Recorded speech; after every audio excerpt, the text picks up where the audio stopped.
राजस्थान महिला अत्याचारों के मामले में नंबर 1 बन चुका है। जिस प्रकार की घटनाएं सामने आती है वो दिल दहलाने वाली है। अभी रिसेंटली ही एक रेप केस सामने आया है, तो इसके बारे में हम ज़्यादा जानकारी जो प्रवक्ता है बीजेपी अमित गोयल जी है उनसे जानते हैं। अमित जी, जो अभी केस आया है महिला अत्याचार के मामले में राजस्थान नंबर 1 बनता जा रहा है और इस प्रकार की घटनाएं और बल दे रही हैं इन चीज़ों को, तो क्या कहेंगे आप?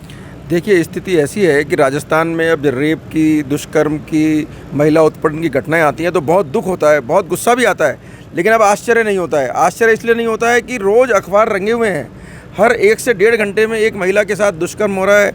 राजस्थान में पिछले 5 साल में 35,000 महिलाओं के साथ में दुष्कर्म हुआ। मतलब मुझे ये लगता है कि आज से 720 साल पहले 1303 में अलाउद्दीन खिलजी के समय पर इतनी महिलाओं ने जौहर नहीं किया होगा, जौहर की अग्नि में नहीं जली होंगी जितनी अशोक गहलोत जी के राज में पिछले 5 साल में महिलाएं राजस्थान की जल रही हैं। 35,000 महिलाएं जल रही हैं, बेचारी सिसकियां ले रही हैं, बच्चियों को काटकर भट्टी में फेंका जा रहा है। कुल मिला के ये सरकार जो है ना, पूरी तरह से महिला दुष्कर्म हो, दलित अपराध हो, पूरी तरह से विफल सरकार है। राजस्थान को एक कुशासन के गड्ढे में, अपराध के गड्ढे में इस सरकार ने बहुत गहराई में डाल दिया है। बहुत मेहनत करके इस गड्ढे से इसको निकालेंगे हम जी। अमित जी, अभी जो देखा जा रहा है वो सनातन संस्कृति, हिंदुओं पे मारताड़, पुजारियों को मार दिया जाता है। तो अभी एक उदाहरण सामने आया था जिसमें पुजारी को मारा गया था, और अभी कल की ही घटना है जिसमें एक हिंदू लड़के को पीट कर मारा गया है। देखिए, कांग्रेस सरकार की जो स्थिति है उसमें जो एक मुस्लिम वर्ग है या समुदाय विशेष जिसे कह सकते हैं, उनके लिए स्थिति ऐसी है कि सैया भय कोतवाल तो डर काहे का। आप ये देखिए, पिछले 5 साल में राजस्थान में इस सरकार ने तुष्टीकरण के सारे रिकॉर्ड तोड़ दिए। मैं आपको एक छोटी सी जयपुर की घटना बताता हूँ। कुछ दिन पहले की एक रोड रेज की घटना हुई, 2 मोटरसाइकिलें टकराई, आपस में विवाद हुआ, आपस में मारपीट हुई, दुर्घटनावश एक व्यक्ति की मृत्यु हो गई। उसमें से बहुत दुखद है, किसी की मृत्यु होती है। उसमें सरकार ने तुष्टीकरण करते हुए 51 लाख रुपये का मुआवजा दिया। और जयपुर में एक मनु वैष्णव था, हॉकर था, बेचारा अखबार डाल के अपना परिवार का पालन कर रहा था। उसने एक मुस्लिम के घर पे अखबार डालना शुरू किया। 125 रुपये लेने थे उसको मात्र। उस 125 रुपये लेने के लिए 2-3 बार गया, नहीं दिया, तू मैं हुई और उसका गला काट दिया, जान से मार दिया उसको 51 रुपये नहीं मिले। राजस्थान में दंगे के आरोपी कभी कांग्रेस के पार्षद निकलते हैं, कभी वो मुख्यमंत्री निवास के अंदर रोजा इफ्तार पार्टियों में शामिल होते हैं, कभी जयपुर में, राजस्थान में जब दंगे होते हैं, महिलाओं के साथ में अत्याचार होता है, छुरे भोंक दिए जाते हैं, मोटरसाइकिलें, गाड़ियाँ फूंक दी जाती हैं। अशोक गहलोत जी क्या कहते हैं, दंगा नहीं है, ये सामान्य घटनाएं हैं। तो जिस राज्य का मुख्यमंत्री इस तरह की घटनाओं को सामान्य घटना बताता है, वहाँ पुलिस का लाइन ऑफ एक्शन क्या होगा?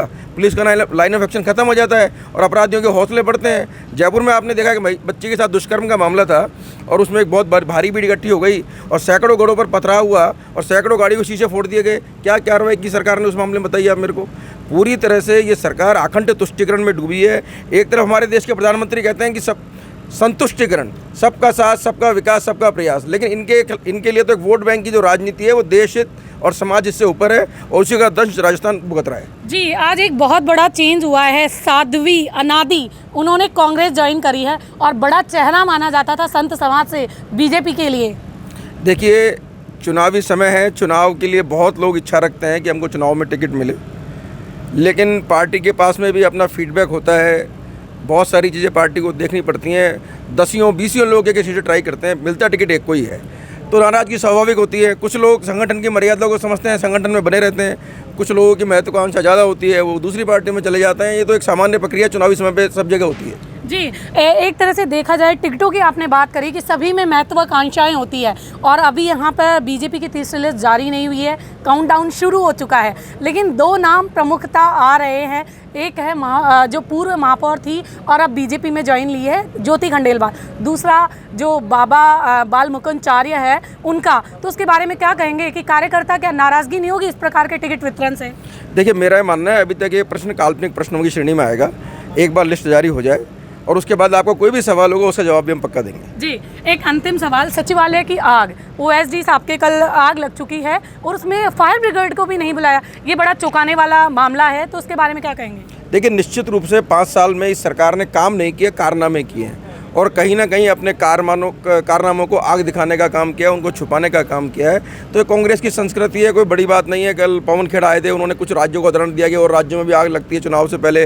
मतलब कहीं ना कहीं उनकी स्वीकारोक्ति है इस बात को लेकर कि राजस्थान में जो गड़बड़ हुई उस गड़बड़ के पत्रों को जलाया गया। और सबसे बड़ी बात जो आपने कही कि फायर ब्रिगेड को नहीं बुलाएगा। देखिए आप, कहीं आग लग जाती है तुरंत आदमी सूचना देता है, और सचिवालय जिस जगह पर आग लगी हुई है।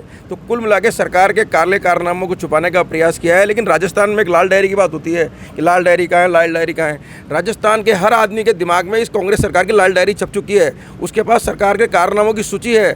निश्चित रूप से 25 नवंबर को मुख्यमंत्री जी की सारी झूठी थोती गारंटियाँ फेल होंगी और राजस्थान की जनता गहलोत सरकार की विदाई की गारंटी पर 25 नवंबर को मोहर लगा देगी। जी, ये थे हमारे साथ में अमित गोयल। इनका साफ तौर पे कहना है कि कांग्रेस तुष्टीकरण की राजनीति कर रही है और जो कल सचिवालय में आग लगी है इसमें ऐसे कई चीज़ें हो सकती है जिनको छुपाया जा रहा हो।